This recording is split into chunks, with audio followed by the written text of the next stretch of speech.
ഇത് ഞാനാണോ?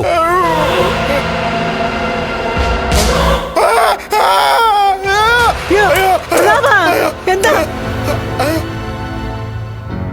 കണ്ട സ്വപ്നമായിരുന്നോ? സ്വപ്നമാണോ സത്യമാണോ എന്നറിയില്ല. നിലവിളി കേട്ടേ ഞങ്ങൾ വന്ന് നോക്കുമ്പോഴേ താൻ പറമ്പി കിടക്കുകയായിരുന്നു. അപ്പൊ അത് സ്വപ്നം വരുന്നല്ലേ? എന്താടാ പറ്റിയേ? അല്ലമ്മേ, ഞാൻ എങ്ങനെ പറമ്പിലെത്തിന്ന് എനിക്കറിയില്ല. കണ്ണു തുറന്നു നോക്കിയപ്പോ ഓരത്ത് മുമ്പിൽ ഇങ്ങനെ നിൽക്കുക. ആരാണെന്ന് ചോദിച്ചപ്പോ അവൻ അടുത്തോട്ടിങ്ങനെ വന്നു. അപ്പോഴാ മനസ്സിലാവുന്നേ അതൊരു പ്രേതമാണെന്ന്. അല്ല, അത് പ്രേതമായിരുന്നു തനിക്ക് എങ്ങനെ മനസ്സിലായി?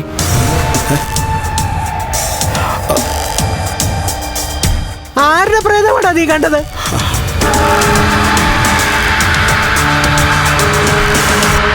അത് പിന്നെ ആരുടെയാണെന്ന് ഓർമ്മ കിട്ടത്തില്ല. പിന്നെ അത് പ്രേതമാണെന്ന് തനിക്ക് എങ്ങനെ മനസ്സിലായി? ഇനി ഏതെങ്കിലും കള്ളന്മാരായിരിക്കുമോ? ഇയാളെക്കാളും വലിയ കള്ളന്മാരിവിടെ വരുമോ? അല്ലെങ്കിൽ തന്നെ ഇവിടെ കള്ളം കയറിയിട്ടില്ലല്ലോ. എന്താടാ സംഭവിച്ചേ? എന്താണെന്നൊന്നും എനിക്കറിയില്ലമ്മേ. അല്ല, നീ എപ്പോഴാ ഇവിടെ നിന്ന് എഴുന്നേറ്റ് പോയേ? അതും അറിയത്തില്ലെന്ന് പറഞ്ഞല്ലോ. എടോ, താൻ ആരെങ്കിലും കൊന്നിട്ടുണ്ടോ?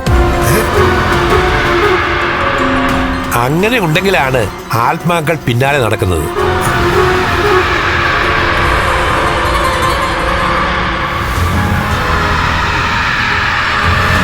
ഇനി കണ്ടതാരെയാണെന്നൊന്ന് ആലോചിച്ചു നോക്ക്. എന്നിട്ട് താൻ അയനോട് എന്ത് ദ്രോഹമാ ചെയ്തതെന്ന് ചിന്തിക്ക്. എന്നിട്ട് അതിന് പരിഹാരം കാണ്. വാടോ ജയപാല.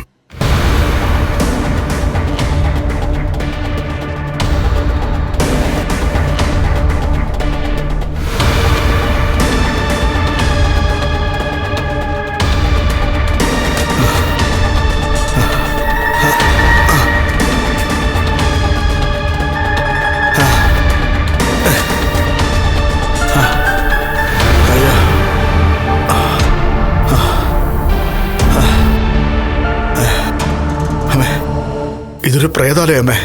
അയാളും പ്രേതത്തിന് കാവലിരിക്കുന്ന ആളാണെന്ന് എനിക്ക് തോന്നുന്നേ. അതുകൊണ്ടാ വിഷം ഉള്ളിൽ ചെന്നിട്ടും ഒരുത്തിയുടെ കുഞ്ഞു പോകാരുന്നേ. അതൊക്കെ അവിടെ നിൽക്കട്ടെ. നീ ആരെയാ കണ്ടത്? അവനെ തന്നെ. ഞാൻ ലോറി കയറ്റി കൊന്നവൻ, കണ്ണന്റെ അച്ഛനെ.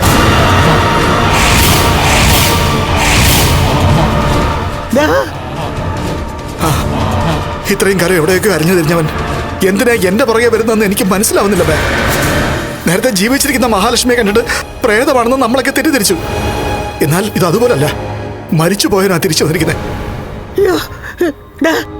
ഇനിയോ മരിച്ചിട്ടില്ലടാ. അമ്മ എന്തൊക്കെയാ അമ്മ ഈ പറയുന്നേ? അല്ല, ഇപ്പൊ നടക്കുന്ന ഓരോരോ സംഭവങ്ങൾ ആലോചിച്ചു നോക്കുമ്പോ ഞാൻ അങ്ങനെയൊക്കെ ചിന്തിച്ചു പോവാടാ. അവൻ വെളുക്കെ ചിരിച്ചോണ്ടാ നിന്നെ. നീ പണ്ടങ്ങാണ്ട് അവനെ കണ്ടതല്ലേ?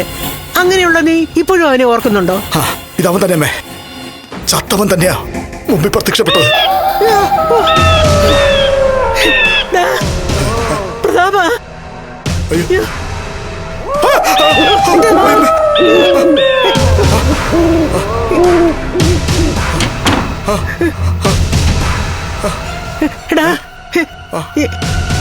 ഞാന് നന്നായിട്ട് ഉറങ്ങിക്കിടക്കുമായിരുന്നു. അതിനിടയ്ക്കാ നിന്റെ നിലവിളി കേട്ടിട്ട് തോമസ് വൈദ്യനും ജയപാലനും കൂടെ ഇങ്ങോട്ട് ഓടി വന്നത്. ഇവിടെ വന്ന് നോക്കിയപ്പോ നിന്നെ കാണുന്നില്ല. പിന്നെ ഉറക്കം കളഞ്ഞ് എല്ലായിടത്തും വന്ന് അന്വേഷിച്ചപ്പോ അവിടെ പറമ്പില് ബോധമില്ലാതെ കിടക്കുന്നു. അവിടുന്ന് തോമസ് വൈദ്യനും ജയപാലനും കൂടിയാ നിന്നെ ഇവിടെ കൊണ്ടുവന്ന് കിടത്തിയത്. എന്തൊക്കെയാ സംഭവിക്കുന്നത് എനിക്ക് മനസ്സിലാവുന്നില്ലെന്ന്. ജീവിച്ചിരിക്കുന്നവരത്തിനും പ്രേതത്തെ പോലെ പിന്നാലെയുണ്ട് ആ മാർക്കോ. അതിന്റെ കൂടെ ഇപ്പൊ മരിച്ചവനോട് വരുന്നേ. അയ്യോ, ഇങ്ങനെ പോയാ പേടിച്ചും ഭയന്നും എന്റെ കാറ്റ് പോകുന്ന എനിക്ക് തോന്നുന്നേ. എടാ, നിന്റെ കൂടെ കൂടി എനിക്കും ഇപ്പൊ പേടിയായി തുടങ്ങി. വല്ലാത്തൊരു വിധി തന്നെ. ഒരുത്തിയുടെ കുഞ്ഞിനെ കളയാൻ നോക്കിയതാ. അവിടുന്ന് ഇങ്ങോട്ട് ഒരു സ്വസ്ഥതയും കിട്ടിയിട്ടില്ല. അവളിവിടെയൊക്കെ പ്രേതമായിട്ട് നമ്മുടെ മുമ്പിൽ വന്നായിരുന്നു ലക്ഷ്മി.